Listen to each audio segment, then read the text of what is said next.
নমস্কার নমস্কার নমস্কার নমস্কার নমস্কার নমস্কার নমস্কার নমস্কার নমস্কার নমস্কার আপনাদের সবাইকে সবাইকে সবাইকে নমস্কার জানাচ্ছি। আপনাদের সবাইকে অজস্র শুভ কামনা জানাচ্ছি, সবাইকে স্বাগত জানাচ্ছি আজকের এই শরণাগত অনুষ্ঠানে এবং সবাইকে শুভ সকাল জানাচ্ছি। শুভ হোক, সকলের শুভ হোক, এই পৃথিবীর শুভ হোক। আজকের দিনটা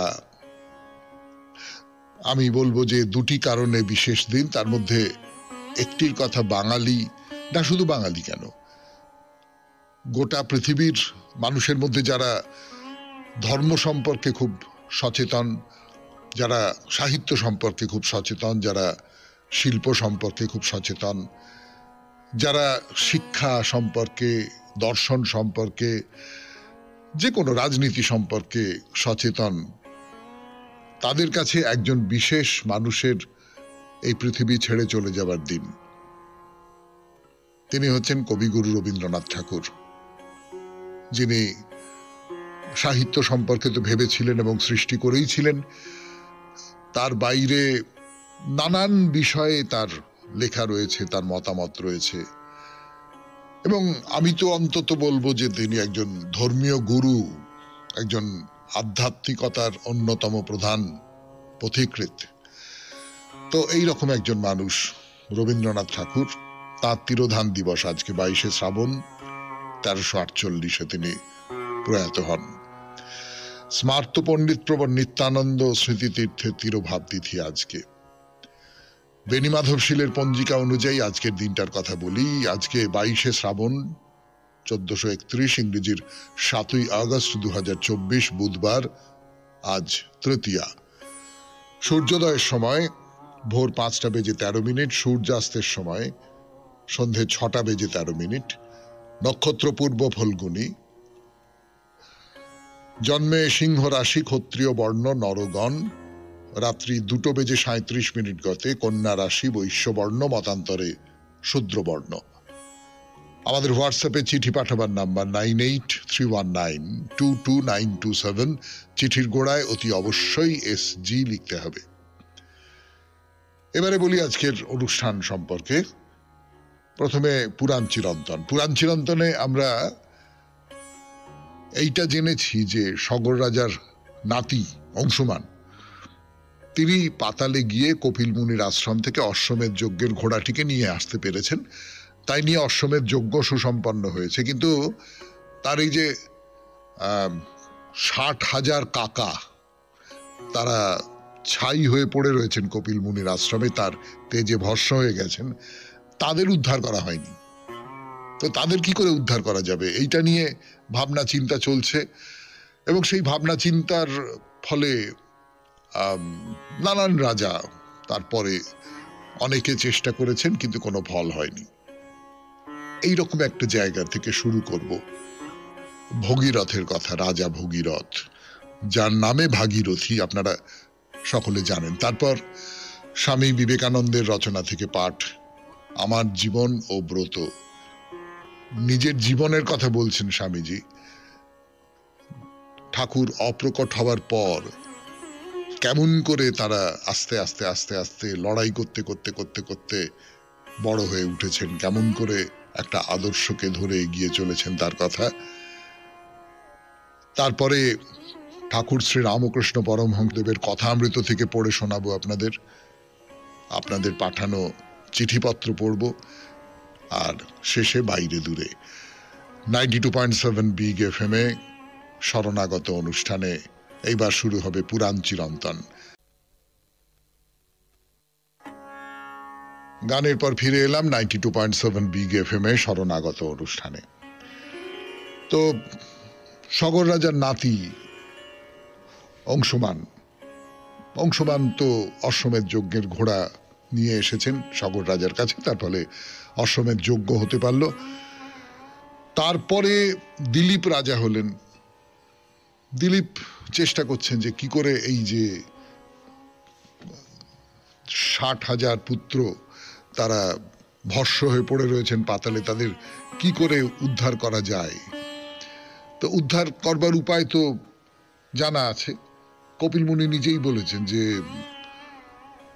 গঙ্গাকে, স্বর্গের নদী গঙ্গাকে এই পাতালে নিয়ে আসতে হবে, সেই গঙ্গার জল এদের গায়ে লাগলেই এরা আবার প্রাণ ফিরে পাবে। তা সেই গঙ্গাকে কি করে আনা যাবে সে কিছুতেই বুঝতে পারা যাচ্ছে না, ফলে দিলীপও পারলেন না। তারপরে রাজা ভগীরথ, খুব ভালো রাজা, খুব পরোপকারী রাজা, নীতিনিষ্ঠ রাজা। তো তার কানেও গেল, তাকেও বলা হলো পূর্বপুরুষদের এই দুরবস্থার কথা। তারও মনে হলো যে এতদিন ধরে তারা পাতালে পড়ে রয়েছেন, যেভাবেই হোক বাঁচাতে হবে, তাদের বাঁচাতে হবে। কিন্তু কিভাবে বাঁচানো যাবে, কিভাবে গঙ্গাকে আনা যাবে সেই পাতালে, কিভাবে গঙ্গার জলে ধুয়ে দিতে হবে সেই সমস্ত ছাই। পরে ভেবে ভেবে তিনি ব্রহ্মার তপস্যা শুরু করলেন। ব্রহ্মা, সৃষ্টির দেবতা ব্রহ্মা, অনেক বছর ধরে না খেয়ে না ঘুমিয়ে ঊর্ধ্ববাহু হয়ে কঠোর তপস্যা করছেন। তা ব্রহ্মা ভক্তেরই আকুল আহ্বানে সাড়া না দিয়ে পারলেন না। এসে বললেন যে ভগীরথ, তোমার এই একনিষ্ঠ তপস্যায় আমি খুব খুশি হয়েছি, বলো বৎস তুমি কি চাও? তো ভগীরথ বললেন যে আমার পূর্বপুরুষদের বাঁচিয়ে তুলতে হবে, আমার এটা ছাড়া আর কোনো আকাঙ্ক্ষা নেই। তার জন্য গঙ্গার জল লাগবে, আপনি স্বর্গ থেকে গঙ্গাকে নিয়ে আসার পথ বলে দিন। তা ব্রহ্মা বললেন যে স্বর্গ থেকে গঙ্গাকে নিয়ে আসা সে তো খুব কঠিন কাজ। গঙ্গা হচ্ছেন হিমালয়ের কন্যা, তার তো অসীম শক্তি। আচ্ছা ঠিক আছে, দাঁড়াও, আমি তাকে আহ্বান করছি। তো ব্রহ্মা গঙ্গাকে আহ্বান করলেন, গঙ্গা এলেন। তো ব্রহ্মা বললেন যে এই যে সগর রাজা, তার 60,000 সন্তান, সেই সন্তানদের বাঁচিয়ে তুলতে হবে, তুমি তার ব্যবস্থা করো, তোমায় মর্তে যেতে হবে। তো গঙ্গা বললেন আপনি যখন বলছেন তখন মর্তে যেতে আমার কোনো আপত্তি নেই, কিন্তু আমি যখন স্বর্গ থেকে পৃথিবীতে নামবো আমার পতনের আঘাত তো পৃথিবী সহ্য করতে পারবে না, সমস্ত চূর্ণ বিচূর্ণ হয়ে যাবে, ধ্বংস হয়ে যাবে। তাই তো এটা একটা খুব বড় সমস্যা। তাহলে এর থেকে পৃথিবীকে রক্ষা করবার উপায় কি?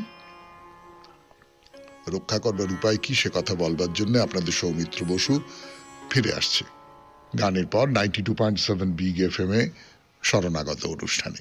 আপনাদের যে গঙ্গা যখন স্বর্গ থেকে পৃথিবীতে নেমে আসবেন, সে অতখানি জল, সে তো এসে একবারে পৃথিবী ছারখার হয়ে যাবে, ভেঙে চুরে যাবে সমস্ত।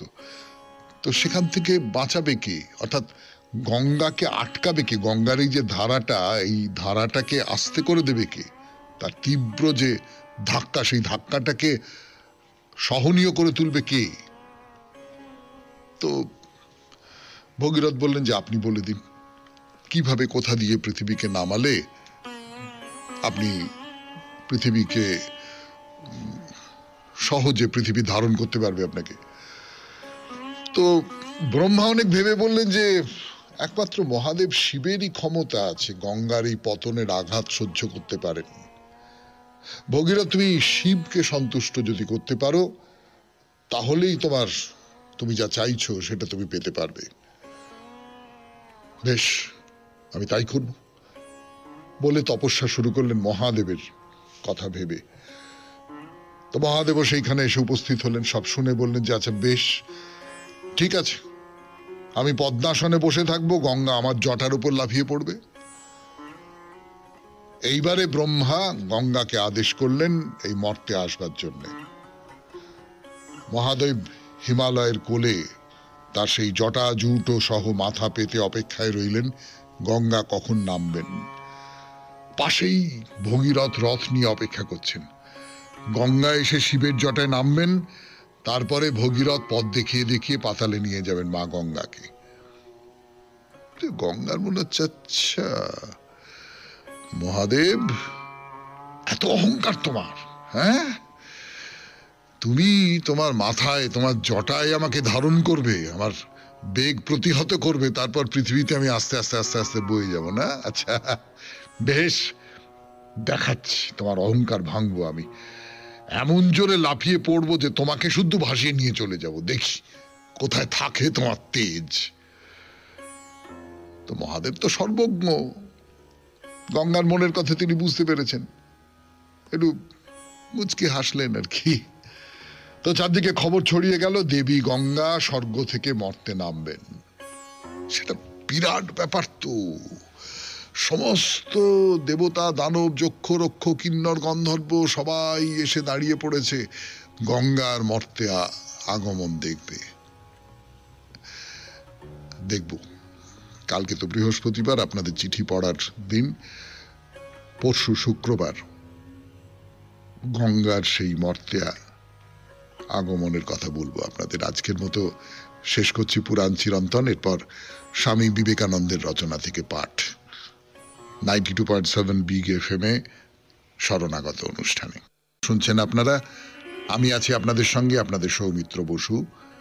আমার জীবন ও ব্রত স্বামী বিবেকানন্দের রচনা থেকে পড়ে শোনাচ্ছি।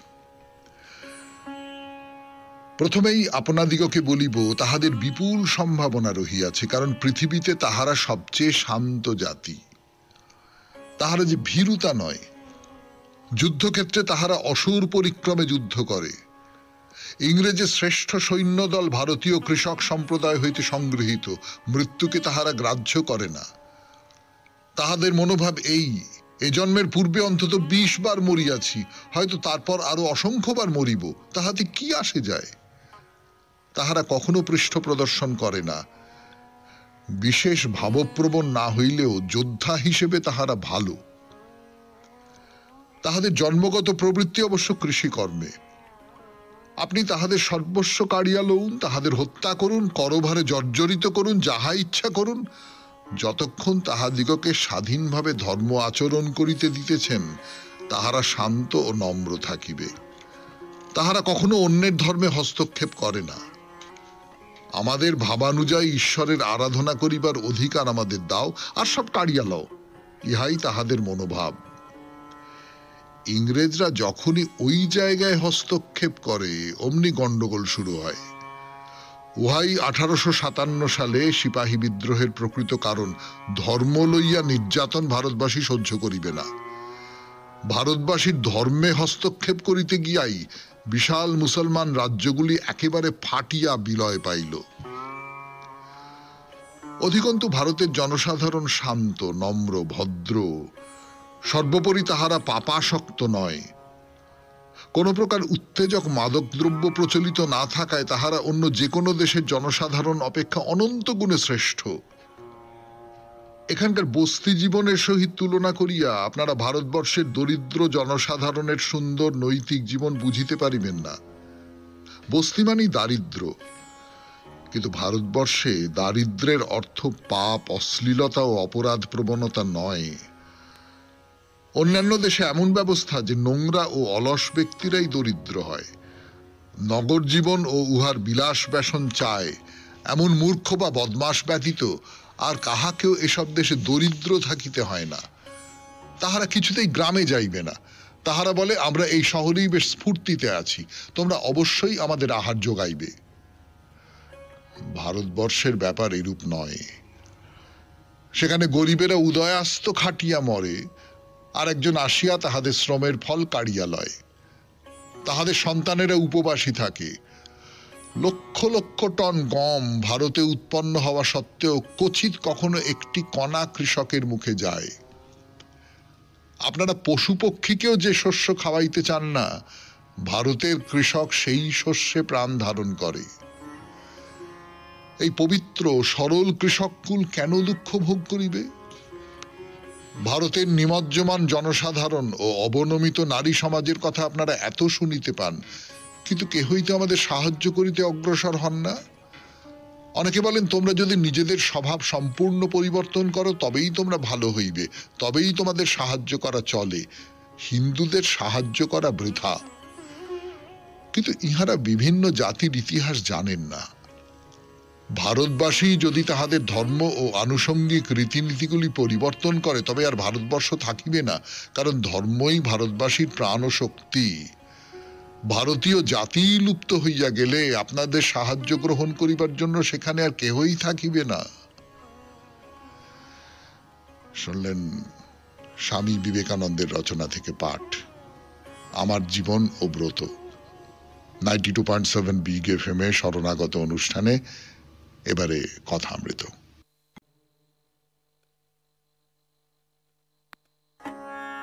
গানের পর ফিরে এলাম 92.7 বিগ এফএম এ শরণাগত অনুষ্ঠানে। এখন কথামৃত থেকে পাঠ।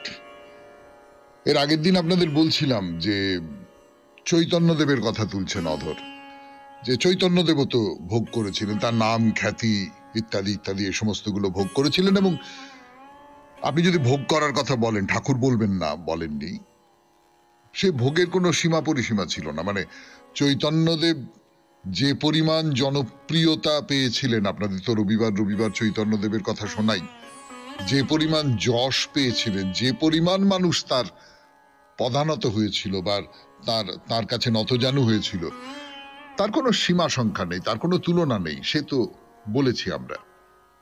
কিন্তু চৈতন্যদেবের কি তাতে কিছু যায় আসে? তার সূত্র ধরে এইখানে যে কথাগুলো হচ্ছে যে একজন টাকাওয়ালা লোক হাতে থাকবে, ঠাকুর বলছেন এটা আমার মনে হয় না। হ্যাঁ, সুরেন্দ্র আসে, এসে ওই 10 টাকা করে মাসে দেয়, সে দেয় 10 টাকায় 2 মাস হয়, তাতে কি কি গেল এলো? সে ভক্তরা এখানে থাকে, সুরেন্দ্র ভক্ত সেবার জন্য 10 টাকা করে মাসে দেয়, সেটা তার পুণ্য, আমার কি? তাহলে আমার কি? আমারটা কি? আমারটা হচ্ছে আমি রাখাল নরেন্দ্র এদের ভালোবাসি, এ তো কোনো লাভের জন্য নয়। তো এইখানে একটা সাংঘাতিক কথা বলছেন মাস্টারমশাই, বলছেন মায়ের ভালোবাসার মতো। মানে ঠাকুর যে বলছেন যে এই রাখাল নরেন এদের আমি ভালোবাসি, তো মাস্টারমশাই বলছেন মা যেমন করে ভালোবাসে আর কি, নিঃস্বার্থ ভালোবাসা যাকে বলে, ঠাকুর মায়ের এই যে নিঃস্বার্থ ভালোবাসা এইটা অস্বীকার করছেন। বলছেন যে না, মায়ের ভালোবাসা সবসময় খুব নিঃস্বার্থ নয়। কি বলছেন? বলছেন মা তবু চাকরি করে খাওয়াবে বলে অনেকটা করে, আমি এদের যে ভালোবাসি সাক্ষাৎ নারায়ণ দেখি, কথায় নয়। তাহলে মা ছেলে চাকরি করে আমাকে খাওয়াবে সেই জন্যে ভালোবাসে, এটা একটা খুব খুব কি বলবো, একটা কর্কশ বাস্তব কথা, যে এই ভালোবাসাটার মধ্যে কোথাও একটা স্বার্থ মিশে আছে। এমনকি মায়ের ভালোবাসার মধ্যেও আপনাদের অনেকের শুনতে খুব খারাপ লাগবে, কিন্তু কথাটার মধ্যে খুব মিথ্যে নেই, এটা তো আমরা আশাই করি যে সন্তান বুড়ো বয়সে মাকে দেখবে, বাবাকে দেখবে। আমরা তো বলি যে সারা জীবন ধরে বাবা মা এত ওই রকম করে আদর দিয়ে, যত্ন দিয়ে, ভালোবাসা দিয়ে, শাসন দিয়ে বড় করে তুললো, সেইটা তো ছেলে বুড়ো বয়সে তাদের দেখবে। এই যে গিভ অ্যান্ড টেকের ব্যাপারটা, এটার বদলে ওইটা, এর মধ্যে কোনো অন্যায় আছে বলে আমি মনে করছি না, একেবারেই মনে করছি না। কিন্তু কোথাও একটা স্বার্থহীনতা নয়, যাকে বলে কামগন্ধ নাই তাই, সেই যে ভালোবাসা, সেই ভালোবাসা কিন্তু এটা নয়। আর ঠাকুর কি বলছেন? ঠাকুর বলছেন আমি সাক্ষাৎ নারায়ণ দেখি। কিন্তু এই যে নারায়ণকে ভালোবাসা, আমরা নারায়ণকে যেভাবে ভালোবাসি অধিকাংশ মানুষ হয়তো সেই রকম করে কি ভালোবাসা? আমরা যে ঠাকুর পুজো করি তার বদলে আমরা তো প্রার্থনা করি ঠাকুর এইটা দাও, ওইটা দাও, সেইটা দাও, নানান রকম করি। কিন্তু ঠাকুরের যে ভালোবাসা, যথার্থ যে ভালোবাসা, যথার্থ যে ভগবানকে ভালোবাসা, সে তো এইটা নয়। শুনছেন কথামৃত থেকে পাঠ, 92.7 বিগ এফএম এ শরণাগত অনুষ্ঠানে। আরো পাঠ করবার জন্য ফিরে আসছে আপনাদের সৌমিত্র বসু গানের পর। ঠাকুরের সঙ্গে অধরের কথা হচ্ছে, এবং কথাগুলো খুব মানে সংসারী লোকের পক্ষে খুব গুরুত্বপূর্ণ আর কি, মানে আমাদের মতো মানুষজনের পক্ষে খুব গুরুত্বপূর্ণ। তার কারণ অধর একেবারে সংসারী মানুষ, তিনি একটা চাকরি করেন, সেই চাকরিতে মোটামুটি সেই যুগের পক্ষে ভালো মাইনে পান, কিন্তু তিনি আরো বেশি মাইনে, আরো ভালো মাইনের একটা চাকরির জন্য চেষ্টা করছেন, এবং সেটা চেষ্টা করতে গিয়ে ঠাকুরকে বলছেন যে একটু মাকে বলবার জন্য। তো তার সঙ্গে ঠাকুরের যে কথোপকথন, সেইটা হচ্ছে একেবারে আমরা যে সংসারী মানুষজনের আছি, আমাদের সঙ্গে যেন ঠাকুরের কথোপকথন। তো ঠাকুর কি বলছেন? শ্রীরামকৃষ্ণ পরমহংসদেব বলছেন, শোনো, আলো জ্বললে বাদুলে পোকার অভাব হয় না। তাকে লাভ করলে তিনি সব জোগাড় করে দেন, কোনো অভাব রাখেন না। তিনি হৃদয় মধ্যে এলে সেবা করবার লোক অনেক এসে জোটে। এই যে কথাটা, এই কথাটার এই মানে হতে পারে যে হ্যাঁ, ভগবান যদি দয়া করেন তাহলে আমার সুখ হবে, সম্পদ হবে, অনেক টাকা পয়সা হবে, অনেক সুন্দরী নারীরা আমার চারপাশে ঘুরে ঘুরে বেড়াবে, আমার আর কোনো কিছুরই কোনো অভাব থাকবে না, ইত্যাদি ইত্যাদি ইত্যাদি ইত্যাদি ইত্যাদি। এইটা একটা মানে হতে পারে, কিন্তু এই মানেতে ঠাকুর বলছেন না। আমি মনে করি না এই মানেতে বলছেন। যদি আমি বলি যে ঠাকুর তো তাকে পেয়েছিলেন, তা ঠাকুরের কি হয়েছে? ঠাকুরের গাড়ি হয়েছে, অন্যের গাড়িতে করে জানতো। ঠাকুরের নিজের বাড়ি হয়েছে, ওই তো একটা দক্ষিণেশ্বরে একটা বাড়িতে ঘরে একটা থাকেন। ঠাকুরের কি হয়েছে? কিছুই হয়নি। কিন্তু এই যে কিছু হয়নি, এই যে কিছুই প্রাপ্তি ঘটেনি, আমি জাগতিক দিক থেকে যে প্রাপ্তি তার কথা বলছি, কিছুই যে প্রাপ্তি ঘটেনি, তাতেই তিনি সন্তুষ্ট, তাতেই তিনি আনন্দময় হয়ে আসেন। এইটা ঈশ্বর দিতে পারেন। তিনি হৃদয় মধ্যে এলে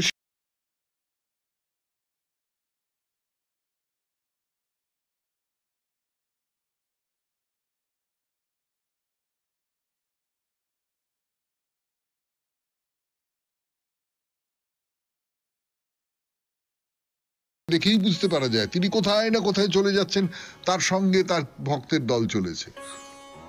তারা তাদের সংসার, তাদের পার্থিবতা, তাদের কাজকর্ম সেই সমস্ত ফেলে চৈতন্যদেবের সঙ্গে যাচ্ছে। এইটা তো হয় বলে ঠাকুর একটা গল্প বলছেন।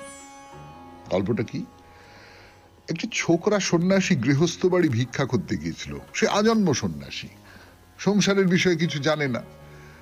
তো গৃহস্থের একটি যুবতী মেয়ে এসে ভিক্ষা দিল। তা সন্ন্যাসী বললে, মা, এর বুকে কি ফোড়া হয়েছে? মেয়েটির মা বললেন, না বাবা, ওর পেটে ছেলে হবে বলে ঈশ্বর স্তন করে দিয়েছেন, ওই স্তনের দুধ ছেলে খাবে। সন্ন্যাসী তখন বললে, তবে আর আমার ভাবনা কি? আমি আর কেন ভিক্ষা করব? যিনি আমায় সৃষ্টি করেছেন তিনি আমায় খেতে দেবেন। কি আশ্চর্য গল্প না? হ্যাঁ, সত্যি সত্যি প্রকৃতি বলুন, ভগবান বলুন, তিনি মায়ের বুকে অমৃত ধারা রেখে দিয়েছেন, কেন না তার ছেলে খাবে বলে। আপনি যদি ঈশ্বরের কথা বাদ দেন, আপনি যদি প্রকৃতির কথা বলেন, জীবজন্তু, স্তন্যপায়ী প্রাণী যারা আছে, তাদের সকলের বুকের মধ্যে ওইটা রেখে দিয়েছেন যে সন্তান আসবে, সে খাবে, তার জন্য সমস্ত ব্যবস্থা করে রাখা হয়েছে। তাহলে আমার ভাবনা কি? ও তিনি দেবেন, সব দেবেন, তিনি দেবেন, তার উপর ভরসা রাখতে হবে শুধু। শুনছেন কথা অমৃত থেকে পাঠ, 92.7 বিগ এফএম এ শরণাগত অনুষ্ঠানে। একটু গান শুনি, তারপরে আবার আরো খানিকটা অংশ পড়ে শোনাবো আপনাদের। ঠাকুর বলছেন 92.7 বিগ এফএম এ শরণাগত অনুষ্ঠানে, সেই সব কথা শোনাচ্ছি আপনাদের। ঠাকুর বলছেন, শোনো, যে উপপতির জন্য সব ত্যাগ করে এলো, সে বলবে না শালা তোর বুকে বসবো আর খাবো। কারণ সে তো ত্যাগ করে এসেছে, সে অনেক কিছু ত্যাগ করে এসেছে, তার মধ্যে আর সেই স্পর্ধাটা থাকবে না।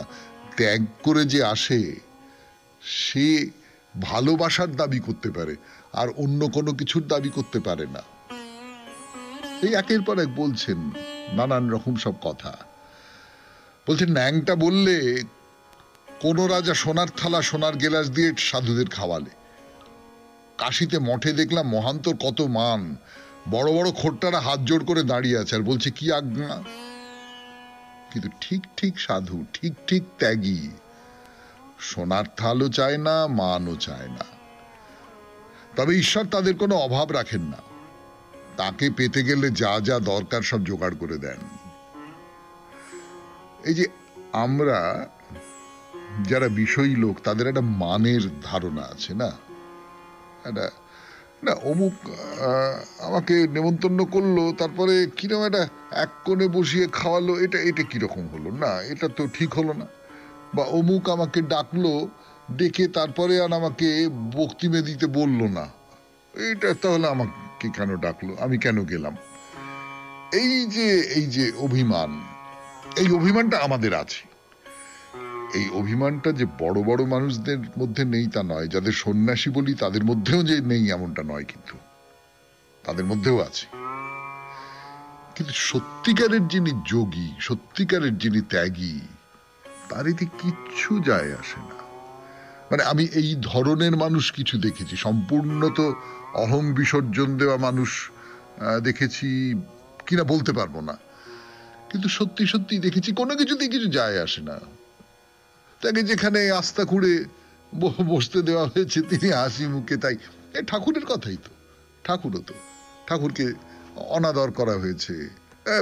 কাজের বাড়ির মধ্যে অনেক লোকজন, তার মধ্যে ঠাকুরের দিকে আলাদা করে চোখ পড়েনি, ভক্তরা রেগে আগুন, ঠাকুরের কিছু মনে টনে হচ্ছে না, কিচ্ছু না।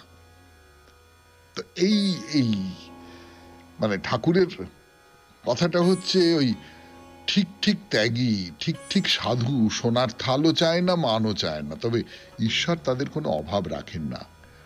তাকে পেতে গেলে যা যা দরকার সব জোগাড় করে দেন। শুনলেন কথা অমৃত থেকে পাঠ 92.7 বিগ এফএম এ শরণাগত অনুষ্ঠানে। এখন একটু গান শুনবো, গানের পর চিঠিপত্র। গানের পর এবার আপনাদের চিঠিপত্র। আজকের চিঠিটি লিখেছেন সবিতা রায়চৌধুরী, শিবপুর বি গার্ডেন থেকে। বিষয় আকাশের রং। কাল থেকে ছোটবেলার কথা, ছোটবেলার মধুর স্মৃতি, সেই সমস্ত নিয়ে আপনাদের অজস্র চিঠি এসেছে এবং আমার ধারণাই ছিল যে প্রচুর চিঠি মানুষ লিখবেন। এখন বেশ কিছুদিন ধরে ওই ছোটবেলার কথাই পড়া হবে বুঝতে পারছি। আজকে আকাশের রং, সবিতা রায়চৌধুরীর চিঠি। শ্রদ্ধেয় সৌমিত্রবাবু, আমার সশ্রদ্ধ প্রণাম নেবেন। আকাশের রং নিয়ে 2 লাইন লেখার চেষ্টা করলাম। পৃথিবীর রং নীলাভ, নীলাভ আকাশ। ছোট থেকে পড়াশোনা করে তাই শুনে এসেছি, দেখে এসেছি। দেখেছি 7 রঙের রামধনু কিভাবে আকাশের বুকে ছড়িয়ে রয়েছে। অসাধারণ সে এক অনুভূতি, চোখ সরাতে ইচ্ছে করে না। দাঁড়িয়ে তাকে আস্তে আস্তে মিলিয়ে যেতেও দেখেছি। তাই মনে হয় আকাশের রং শুধু নীল নয়, অনেক রঙে রাঙিয়ে আছে আকাশ, যা আমাদের মুগ্ধ করে। শরৎকালের আকাশের সে সুন্দর বর্ণনা বলতে গেলে হয়তো লেখা শেষ হবে না। সারা বছরের অপেক্ষা থাকে সমস্ত ঋতুর মধ্যে সেই এক বিশেষ ঋতুর, যে সময় আকাশ থেকে চোখ সরানো অসম্ভব।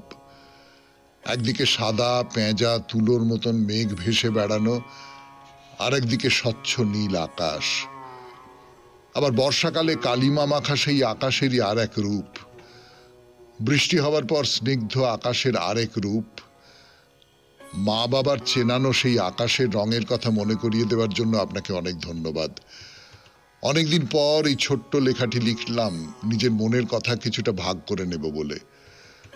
শরণাগত সকল বন্ধুদের জানাই আন্তরিক শুভেচ্ছা ও ভালোবাসা। সকলেই খুব ভালো থাকবেন। লেখাটি যদি পাঠযোগ্য মনে করেন পড়ে শোনালে কৃতজ্ঞ থাকব। বিনীতা, সবিতা রায়চৌধুরী। সবিতা দেবী, অনেক ধন্যবাদ। সত্যি সত্যি আপনি আকাশকে ভালোবেসেছেন, সেই ভালোবাসার প্রকাশ ঘটেছে এই চিঠিতে। সুন্দর চিঠি, নিশ্চয়ই শ্রোতারাও খুব পছন্দ করবেন। এরপর বাইরে দূরে। আমরা এখন জয়রামবাটিতে, শুনছেন 92.7 বিগ এফএম এ শরণাগত।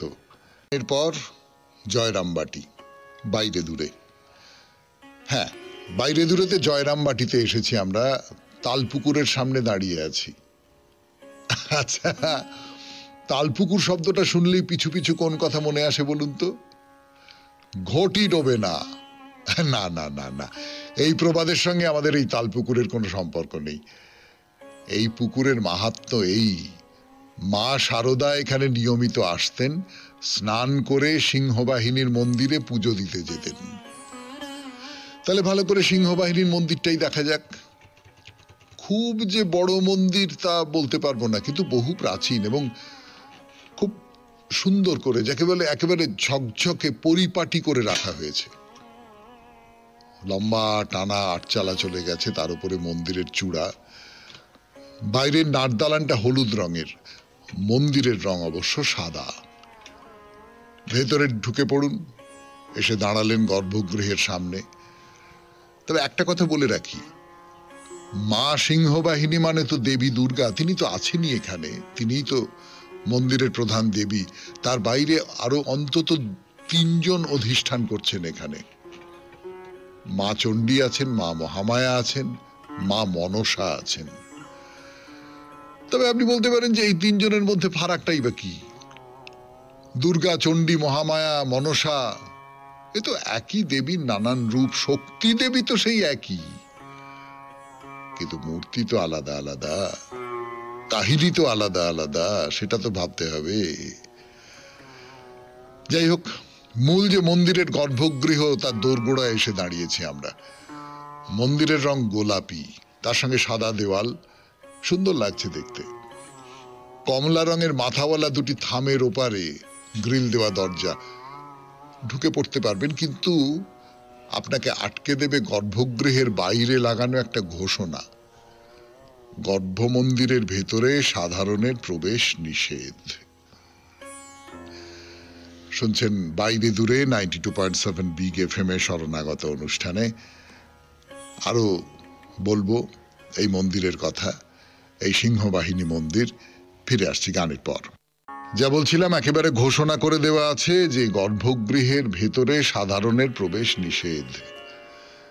92.7 বিগ এফএম এ শুনছেন শরণাগত। একেবারে শেষ পর্যায়ে এসে পৌঁছেছি আমরা, বাইরে দূরের শেষ পর্যায়ে। তো তাহলে আর কি, গর্ভগৃহের বাইরে থেকেই দর্শন করুন। দরজার গায়ে আর একটা কথা লেখা আছে, মা চণ্ডী, মা সিংহবাহিনী, মা মহামায়া আর মা মনসা। তার মানে এই 4 দেবীর অধিষ্ঠান হয়ে রয়েছে এইখানে। আচ্ছা, ভেতরে ঢুকে দেখায় না হয় নিষেধ আছে, কিন্তু বাইরে থেকে উঁকি মারতে তো কোনো অসুবিধে নেই। বাইরে থেকে পরিষ্কার দেখা যাচ্ছে সাদা পাথরের মেঝে, সাদা পাথরের সিঁড়ি 3 ধাপ উঠে, তার উপরে ঠাকুরের বেদি, বেদির উপরে সিংহাসন, সেই সিংহাসনে পাশাপাশি দেবীদের মূর্তি দাঁড়িয়ে আছে, কালো কোষ্ঠী পাথরে তৈরি দেবী মূর্তি। এই যে সিংহবাহিনীর মন্দির এবং এই যে দেবী বা দেবীরা, এরা কিন্তু খুব জাগ্রত, এবং এই মন্দিরের মাটি নাকি খুব পবিত্র।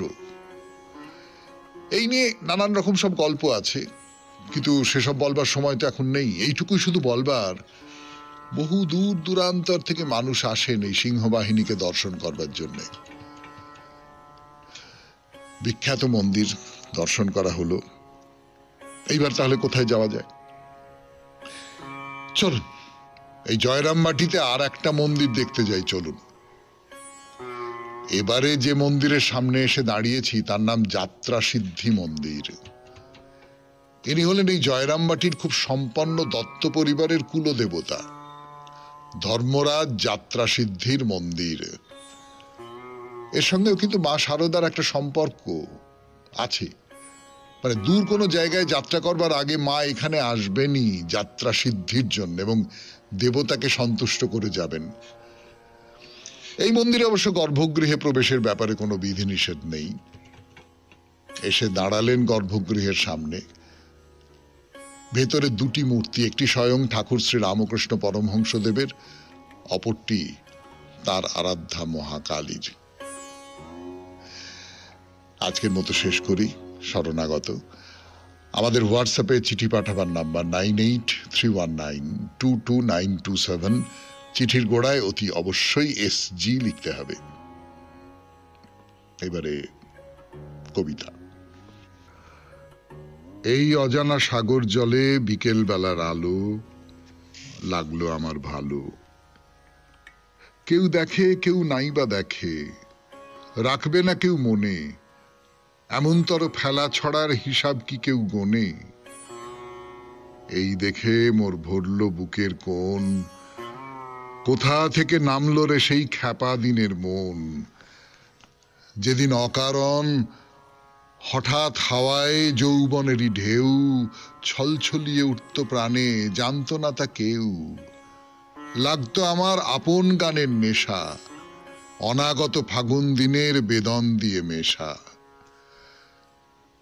সে গান যারা শুনতো তারা আড়াল থেকে এসে আড়ালেতে লুকিয়ে যেত হেসে। হয়তো তাদের দেবার ছিল কিছু, আভাসে কেউ জানায়নি তা, নয়ন করে নিচু। হয়তো তাদের সারাদিনের মাঝে পড়তো বাধা এক বেলাকার কাজে। চমক লাগা নিমেষগুলি সেই হয়তো বা কার মনে আছে, হয়তো মনে নেই। জ্যোৎস্না রাতে একলা ছাদের পরে উদার অনাদরে কাটত প্রহর লক্ষ্যবিহীন প্রাণে, মূল্যবিহীন গানে। মোর জীবনে বিশ্বজনের অজানা সেই দিন বাজত তাহার বুকের মাঝে খামখেয়ালি বিন। যেমনতর এই সাগরে নিত্য সোনায় নীলে রূপ হারানো রাধা শ্যামের দোলন দোহায় মিলে। যেমনতর ছুটির দিনে এমনি বিকেল বেলা দেওয়া নেওয়ার নাই কোনো দায়, শুধু হওয়ার খেলা। অজানাতে ভাসিয়ে দেওয়া আলো ছায়ার ভেলা।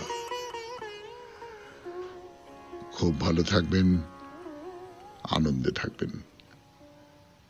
নমস্কার, নমস্কার, নমস্কার।